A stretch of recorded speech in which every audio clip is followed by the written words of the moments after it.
Welcome back to another episode of Surroundscapes with Bluesound Professional. I'm Craig Cooper. I'm the sales manager for North America, and I think we've got a cool episode this week. It's going to be a case study about several different venues and that are near and dear to me, some of my favorites. But I'm going to let my co-host or my guest introduce himself, and then we will get busy from there.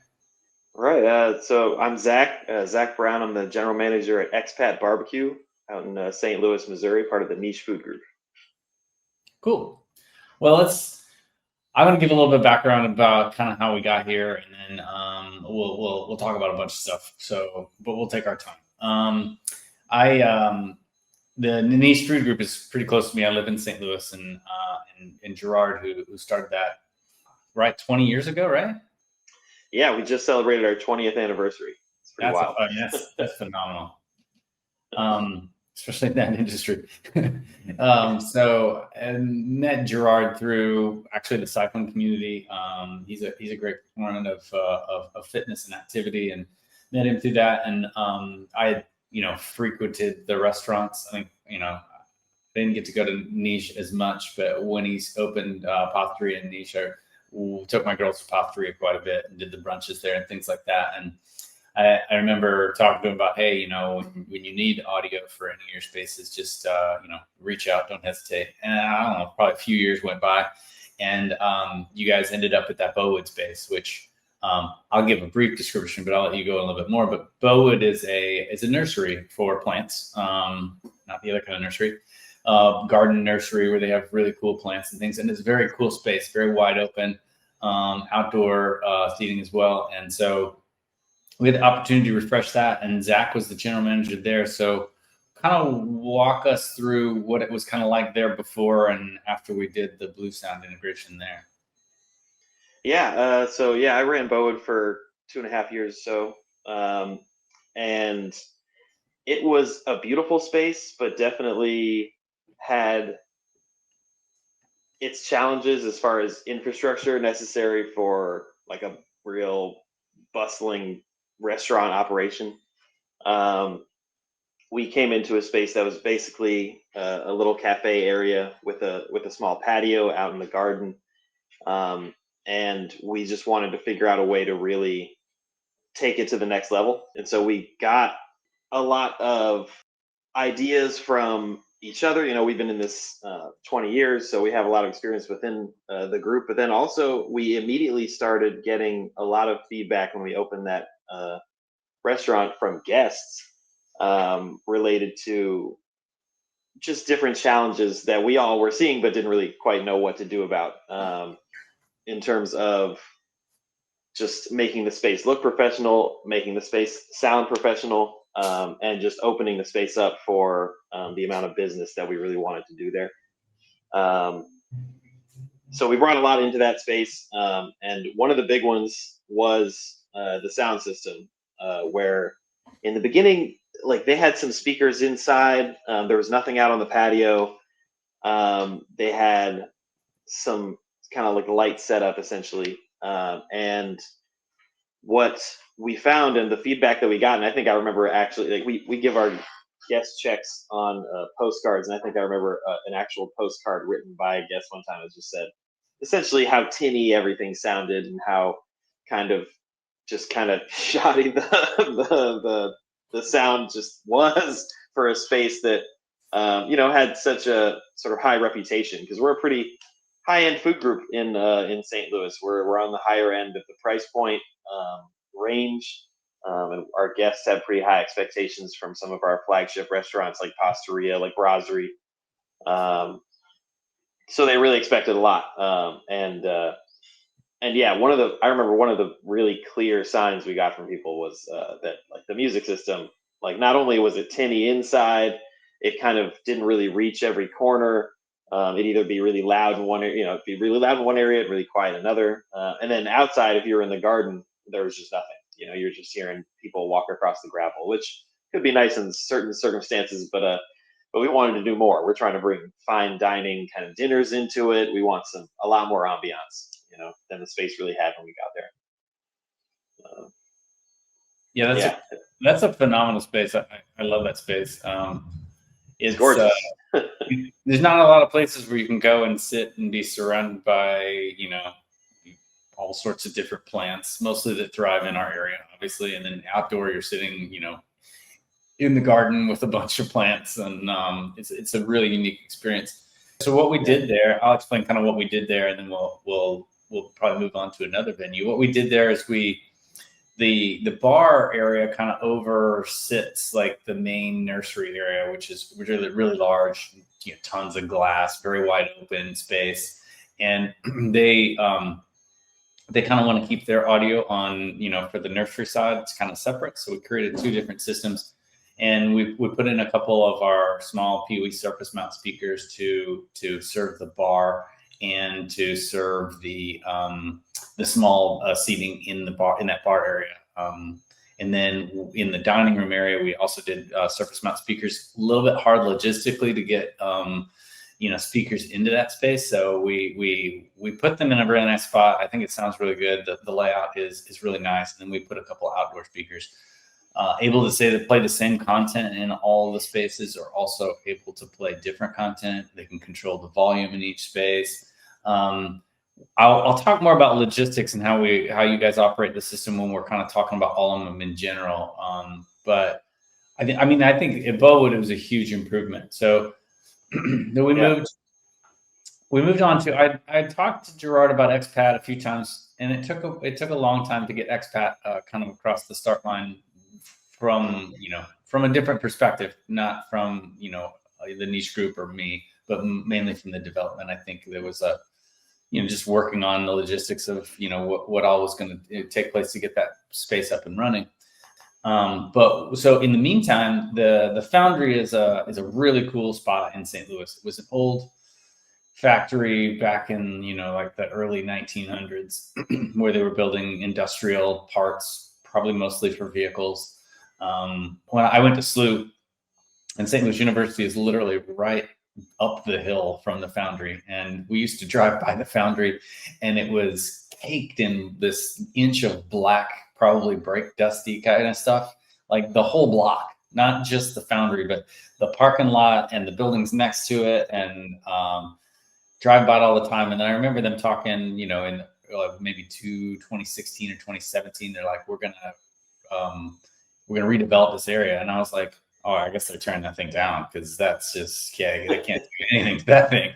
But come to find out, they were able to probably do a lot of abatement, if you will, cleaning and power washing and all that other kind of stuff, and taking a big industrial building and making it into, several cities have these now. It's kind of like a big entertainment complex / multiple food outlets, all sorts of stuff. You have Alamo Draft House and the Putt Shack and some retail spots. And when Gerard had posted something, I think it was on Instagram, that he was going to do a speakeasy style bar at the Foundry underneath it. And I immediately messaged him. I'm like, well, I got to do the speakers in there. That's not a question at all.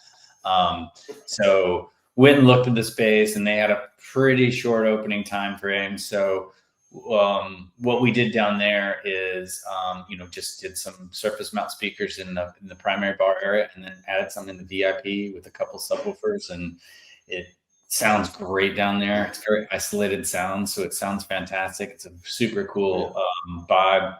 You go through a secret door that not many people know is there. It's a really cool bar there. So we'll go to, I'm going to move to expat, and I'll ask you some questions about what you tell me about expat, so that people don't have to listen to me explain what expat is. Sure. So like you said, Gerard was pretty intimately involved in the food hall aspect of the Foundry.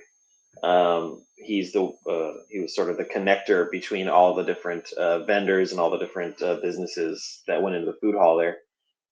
And essentially, that meant he got his own big space there, right on the edge of the front facade, sort of the food hall. So expat began as our foray into barbecue. essentially. We've been around for 20 years, but we've never really done barbecue, and he's always kind of wanted to really dive in there. Now, we didn't want to just sort of recreate the same barbecue you see everywhere, which is why we're trying to do something fun. We add like international kind of flair to it, hence expat. But it's a huge space, really. What we ended up being given was a pretty massive space. I think about 16,000 square feet, 3 different floors. One of those floors being an indoor-outdoor covered patio. It's just massive, and so with that much space, we have a lot of different ideas for what to do with it. We've got a main dining room on the main floor. The second floor, the mezzanine, is sort of like a half floor in between the 2 main ones. Is it good for a private conference kind of space? And then that patio is just wild and just gorgeous in a much different way than the Bowwood patio. It's like very little plant, more industrial style, but still very cool. But yeah, the challenge there immediately was, how do we have these spaces work together and be able to separate out and do their own thing? How can we make them cohesive but independent, really, when we need them to be? If we've got somebody, upstairs on the rooftop patio, sort of buying that out, but we have a full dining room downstairs. If they want to use microphones on one level, or if we want to have a DJ on one area but play music on recorded music on another area, how can we do all this in the same space? Similar to Bowwood, obviously Bowwood a lot smaller, but a lot more intimate. But yeah, with the landlords wanting their music in the main bar area, us wanting our cozy dining room, and then wanting ambiance in the on the patio there. And again, the possibility for these, like maybe a private buyout in one area, but still having regular service in the other. We need a lot of dynamic kind of systems to be able to do all that. Otherwise, we're just like putting our own JBLs everywhere and just like hoping for the best. I gotta say, it's been really nice. The original design for the speakers, right? So, and this is probably over about 2 years. And a lot of, I'm trying not to mansplain this to anybody. A lot of what restaurants get handed to them is, when you negotiate a lease and what we're going to do here and how long we're going to be here and, kind of all that other stuff. The developers in a lot of situations are kind of saying, okay, well, we'll do a build out for you. And that build out will include X, Y, and Z. And most of the time that's going to include probably maybe your network or maybe definitely the electric and things like that. And I think, unfortunately, in especially in the restaurant side of the hospitality space, is they're like, okay, the electrician is going to do your sound system, which there's nothing wrong with that, but it's very helpful to have somebody in there that can design a space, whether it be, a true AV integrator or a design, an AV design firm, or just even the speaker manufacturers on their own.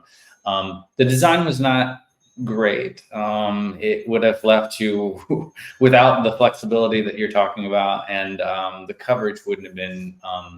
It would have been good in some spots and not so good in others. So what we came up with on the first floor, and there'll be a lot of pictures here to walk you through this, is we used our PoE surface mounts or our PoE ceiling speakers in pendant accessories, because as you'll see in these pictures, the ceiling type changes all over the place, and the height of the existing steel from that old factory and what they were doing is kind of at different heights. So we kind of needed to be able to adjust the volume of all of the speakers independently before we group them together, or after we group them together, either way. That way we get a consistent audio level at the listener's ear, whether they're seated in the dining area or maybe standing or walking in the hallway or the bar area. And then also there's these kind of private dining rooms off to the side where we can control the volume. There's these huge part tanks that are above them, which is an acoustical challenge. These old part bin tanks that are like right above your head when you're sitting in these little private spaces. and we needed to be able to adjust those volumes and maybe even the content independently if somebody wanted some different music in their little private room versus the rest of the space. And then up on the mezzanine level, we just did some simple our surface mount speakers mounted to some steel to cover that space. It's more for private or overflow. So wasn't a huge, I wouldn't say not a huge priority, but not the emphasis of where we were going to really spend our time and our budget. And then the patio the second floor, I think is the coolest space. It's probably one of the coolest outdoors spaces in St. Louis from where you're at, where you're located, what you can see. It's very lively. It's incredibly lively. It's a fun spot up there. So what we ended up doing there for to be a little bit more efficient on the budget, but also have the same controls, we did one of our streamers into our 4-channel amplifier, and we're running passive speakers and pendants in the main space, and then our outdoor speakers on the patio. It enables all that separation of zoning plus volume control, all that other good stuff. We also put speakers in the bathroom vestibules for some privacy. Really beneficial. I kind of suggest that to every customer when they're doing audio in a hospitality space. I think that space turned out great. I mean, it sounds really good. It's really fun to hang out in. It was a fun install. I go down there as much as I can, show it off to customers and things like that.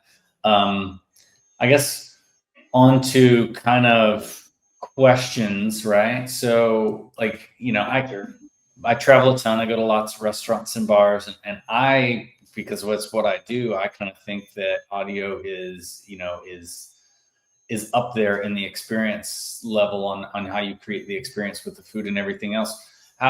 You've been in this industry a lot longer. Like, how do you think that audio is treated and handled in that regard? I mean, it's very important, I think you nailed it. It's right up there with the food and service and everything. And we spend a lot of time talking about audio, talking about lighting, talking about the ambiance in any of our spaces. I think I may have worked for Gerard for about 4 years before he had a real conversation with me, and it was about lighting. And it's just, it all wraps it together. It makes it into an actual experience, and there's a lot of real delicacy there. There's a lot of longtime professionals who swear by certain theories that really do work. I think things like keeping it at a certain level where people can it's just barely beneath the conversation, so people can hear the music, but it's not impeding their conversation with their loved ones, because that's really what they're here to do, is just spend time with their loved ones. Yeah. But you keep it just at that level, so that has to change throughout the night. That has to be actively managed. If you're in an empty restaurant, if it's too loud, it's kind of blaring. If it's too quiet, then you kind of feel how empty it is. If it's at that right amount, though, that right level, then it kind of fills the space, and you feel like the whole restaurant is more filled than it might actually be. And then during a busy time, it does a lot to help sort of turn all the conversations into more white noise, and helps it evens out all the other kind of things happening, to really create more of just a bustling atmosphere. It's with our group, or with our space too, it was really challenging because, like you said, all the different sort of materials from this Foundry, all the different ceiling heights, certain spaces like that mezzanine where we want it to be a private space, but it's kind of a half floor, so it's gonna be integrated with whatever the main floor is doing, kind of no matter what. There's a lot, like I said, there's a lot of delicacy there, and it's really important. It really is. If you walk into a place and it's silent, or it's just uncomfortably loud on either end there, you kind of feel it, and it feels like, okay, not sure what else they don't have figured out, but this is not right. I mean, I love the way that the group thinks, that your group thinks about that, not thinking inside the box, right? And not just from a, just from what we're delivering on the table, right? Because and I'm gonna wrap this up, and you're gonna laugh when I get to the end of this part. Whether it's obviously they spend a lot of time thinking about wallpaper and furnishings, and obviously this staff is on point. I mean, everybody that works for that group is great. My daughter, when she's in town, works for the niche group anytime she has a chance. Down to what I think is kind of the most interesting, well, aside from the audio, because I'm biased, and the food which I eat. I love the conveyor belt. Tell everybody about the conveyor belt, because I think I haven't been to many restaurants with this type of a conveyor belt.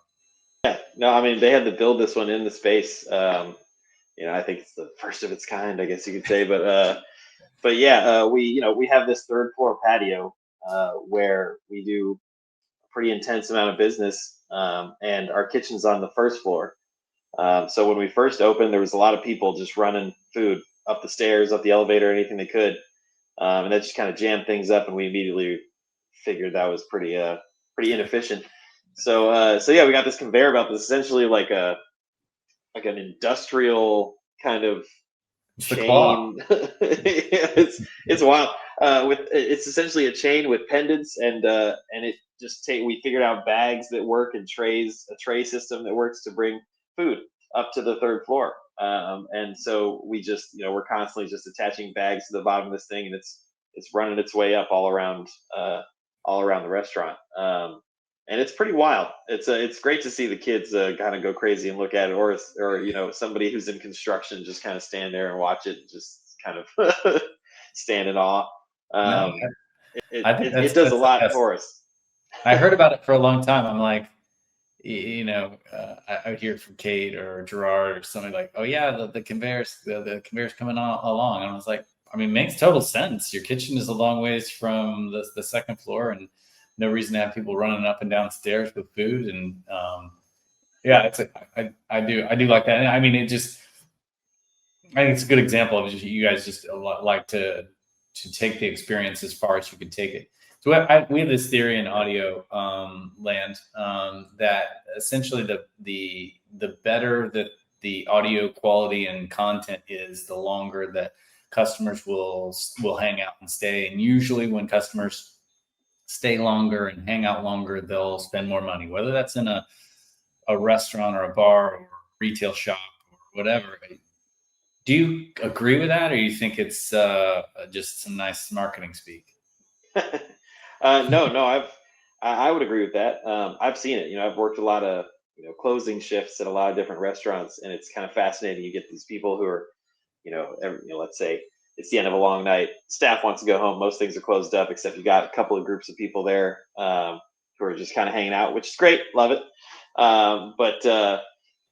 But oftentimes you can see that it's like the moment a song ends, if the next song takes a while to start, then they start to look around and they're like, okay, all right, it might be time to go. Or it's like it snaps people out of their conversations, which sometimes you want, sometimes you don't. Most of the time you don't. But yeah, it influences the space, I think, in a way that people either feel welcome or they don't. And you want people to feel welcome, which is why you want those smooth transitions. You want like a mastered volume level, so they're not like jarred sort of out of their bubbles by anything really. That's sort of one of the theories we talk about, is sort of the bubble at each table. Can you create kind of a bubble where they're in their own zone, and they're feeling good, and everything else is just running smoothly and seamlessly around them. That way, even if there's somebody right next to them, they're in a totally different bubble. They don't even notice. But yeah, like it's a big part of it. It's a big part of keeping people there. It's a big part of keeping people feeling entertained, keeping the momentum up. we want to keep all that going as long as possible, because as soon as people break out of that, they kind of start thinking about the next place to go. Yeah, I heard there. I was just reading an article, as in the next day or two, that they're looking at more development within that area, because the apartments that are tied to it are starting to book up really quickly now that they finished that building. And I think, the lease occupancy there at the Foundry, I think they might be almost, if they're not full, they're darn close to it. And they're looking at some other stuff close by. I mean, from my perspective, I'm not, obviously, I don't have to tell everybody that I'm not a young person anymore, but when I went to the SLU, that was it was a different area. And it's just really, really cool to see how much that's, grown. With the IKEA, probably was one of the first, and then obviously the Foundry, and hopefully they figure out something good with that armory, not a data center. I'll just give my opinion on a data center in a really cool historic building, but I agree. I don't have a lot of influence on that. I wish it would. I think there's so many more things you could do with that. I like the Target. Like that area is really developing, which is really cool. Hopefully, Bluesound Pro, we can get some more of those spaces, but we'll try. Right. From working with Bluesound from a general overall perspective, and then kind of like on the day-to-day staff using the app and using the speakers and control, what is that kind of like? Is it easy to use? Is it simple? I know you're going to say that, but kind of go a little bit more into what the control looks like from your perspective, because I only see it honestly from what I do. I don't get to see it on a day-to-day on what the staff is actually doing and how easy it is and things like that. Sure. I think with any of our really important systems, I don't let anybody touch it. But I think once I can lay out for people how it works, it's great, and everyone handles it really well. I'll let our hosts, for example, do a little bit with our modulating certain rooms and stuff like that. If we know that a DJ upstairs is ready for the house music to drop off, it's really easy for them to just turn off that room, that group, or just lower certain areas. No, it's so dynamic, and it's so I guess, what word am I looking for? Dynamic's really the right one. It's just so dynamic that you can really kind of do anything. For those of us who are really intimately involved in things like those private buyouts, all of us love just being able to just kind of separate things off, regroup them. At Bowwood, the big thing was, the big thing is, we'll have, during the mornings, during our busy brunches, we kind of just want that main dining room to be playing music. But then we'll have these big private buyouts at night that could be an actual wedding reception or something really important in somebody's life. Yeah. And then at that point, maybe in a quick turnaround, maybe like in an hour after service or something like that, we need everything to be booming. We need music in all of the main areas, including the area where otherwise the nursery might be playing music.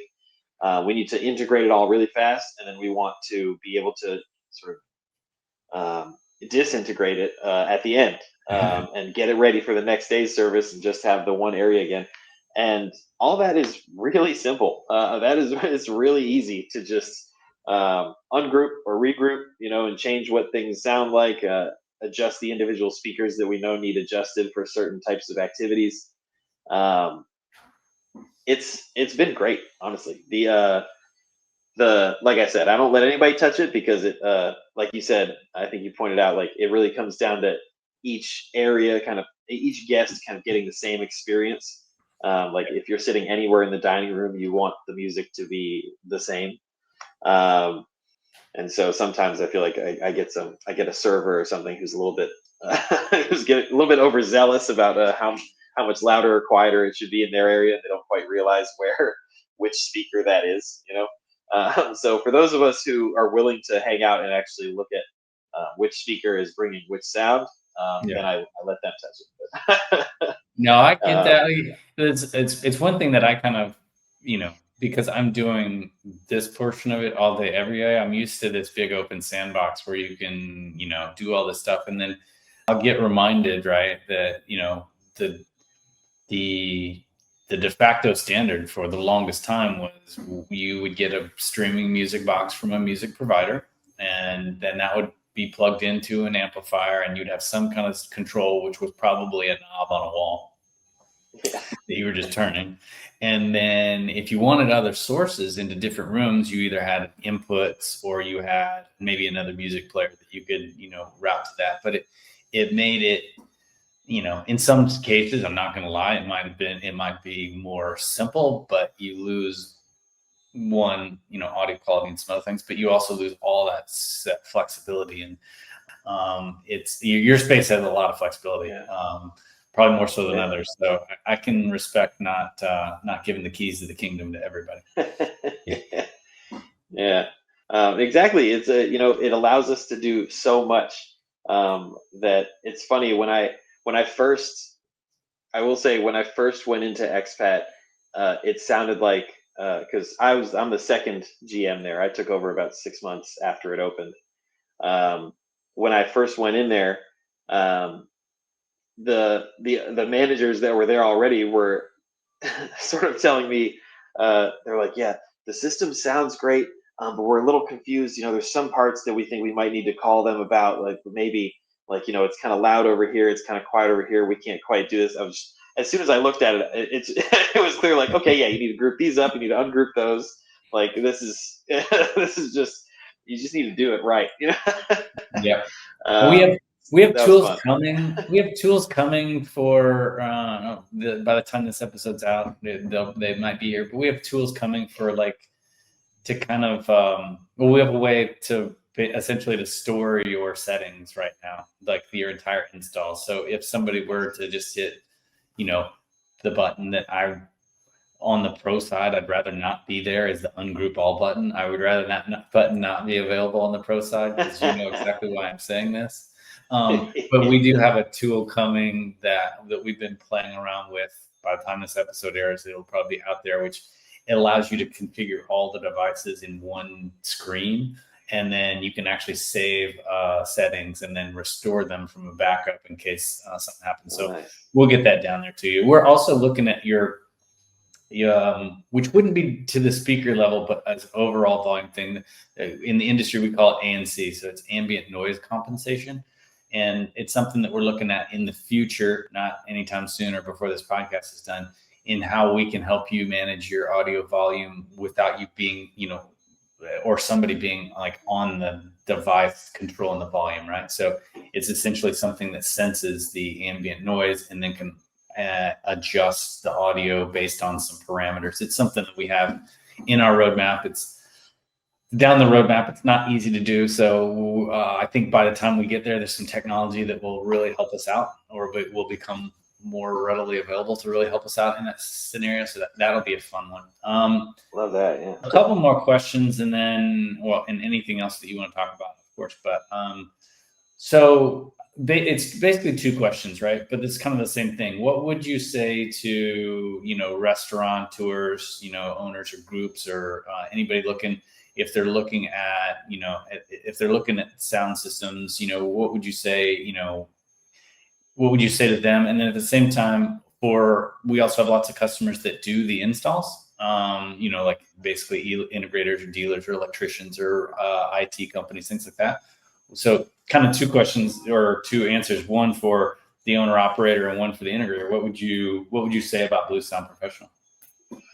I mean, I would say it's great. I love the like I said, the flexibility. I love the dynamic nature of kind of how you can really pinpoint different areas and adjust exactly how you want the sound. I think it's cool. It's slick. The speakers all look very slick. So aesthetically, it's nice. It's no, it's been a really cool experience. Like you said, it's it feels now, to me at least, like long gone are the days where you just have kind of a knob on the wall, and if you want, anything in particular in a certain area, you gotta just bring your own speaker and make it happen. Like even at some of our older restaurants, we still have that little JBL plugged in for the private room. Got to call someone. Yeah, I love Taste. It's cool. I used to love Taste. It's brass bar now, right? Yeah. I mean, Taste was one of my favorites. That's whatever Sunday night at Taste was probably the best spot in all of St. Louis. You go in there and just have a great little night. That was a jam. Yeah. I'll let you. I hope to answer your question though. It's just been a really cool, like wild kind of new way to look at music. That's sort of beyond the standard kind of big name things that I've seen. It's really fun.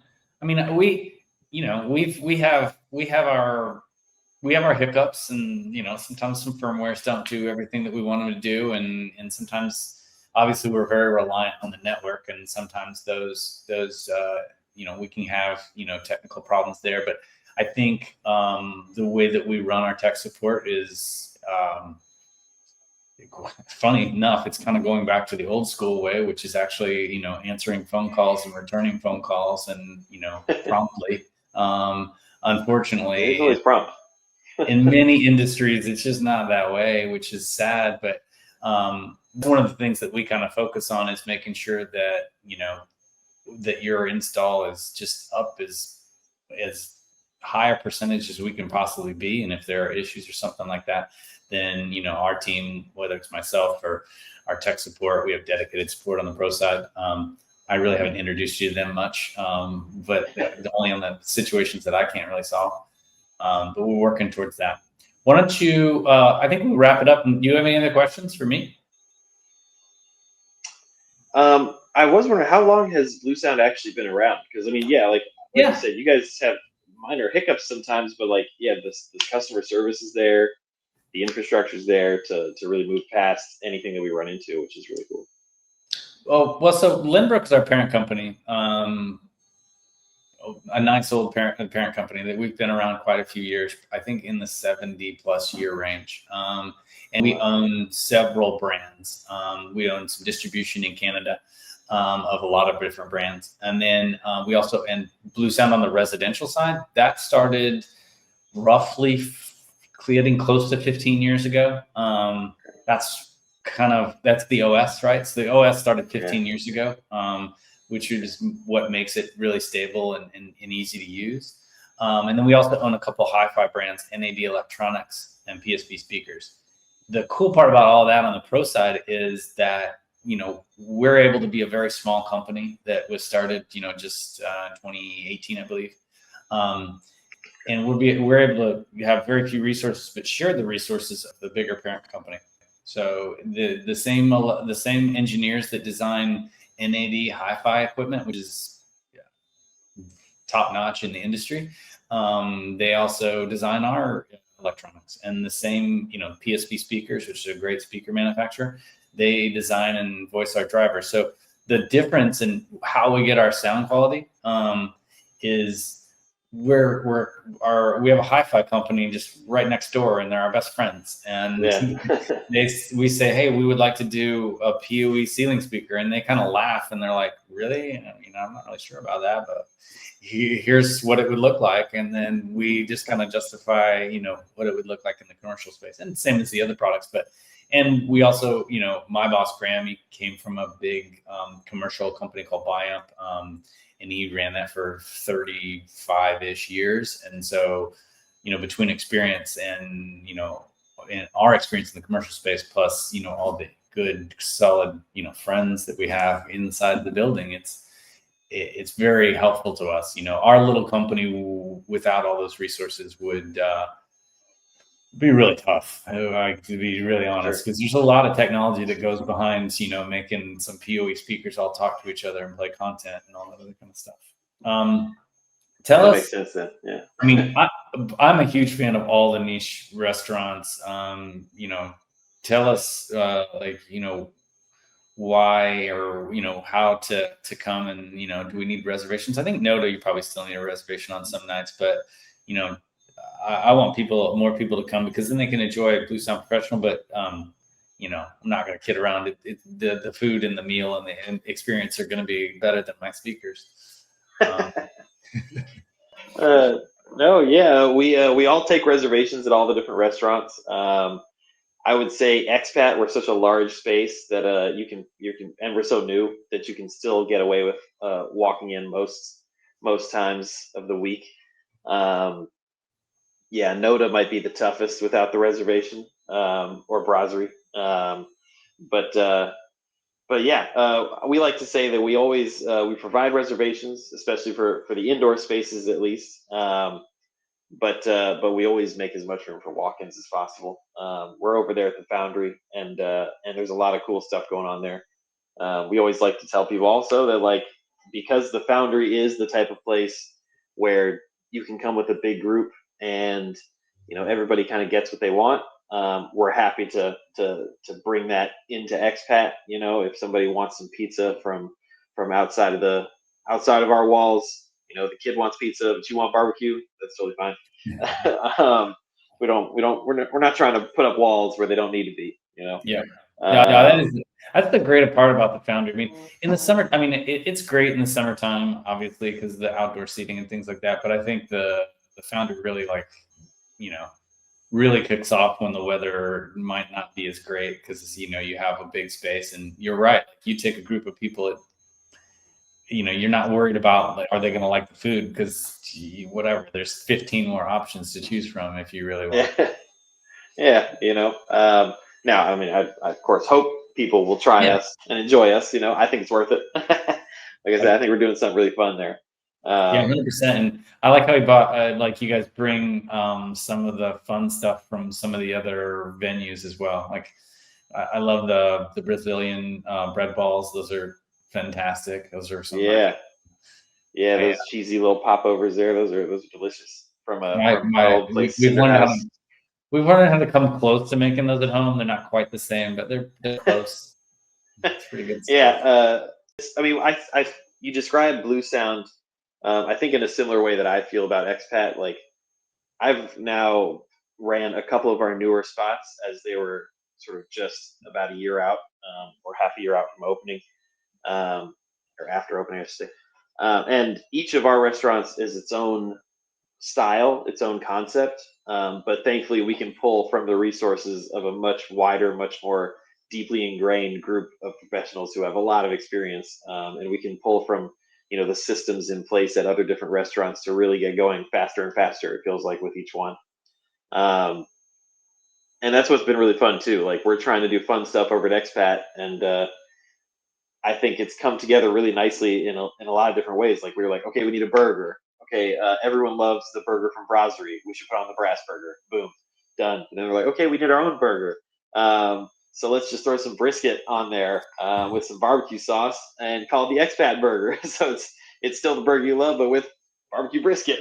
Not gonna lie, me and a customer split both of them last week. It was well worth it. It's a hit. Yeah, it's a really cool. It's really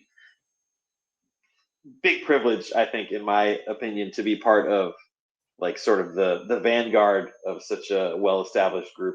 No, same. I feel the same way delivering audio there, and it's anytime there's any kind of a local customer, and I travel all around North America, so I don't get to say, hey, my customer from Edmonton, Alberta, you come to expat and meet me for lunch. That's not an option. But if it's a local customer, we're meeting for lunch at usually at expat. We can sit upstairs on the patio. But no, I feel happy and very excited to be part of helping you guys do the best that you can do. Same. I love it. All right. Well, thanks for joining us, and we'll look forward to coming down and having a meal. And I'm probably going to come down in a couple of weeks with a bunch of friends we're doing this road show, so I'm going to make them come by and we'll have a little food, maybe go down to Noda and say hi down there. Nice. Ribs, then cocktails. That's a good night. All right. Cool. Cheers. Yeah, Have a it's good great to one, be bud. here. Yeah, thank Thanks. you.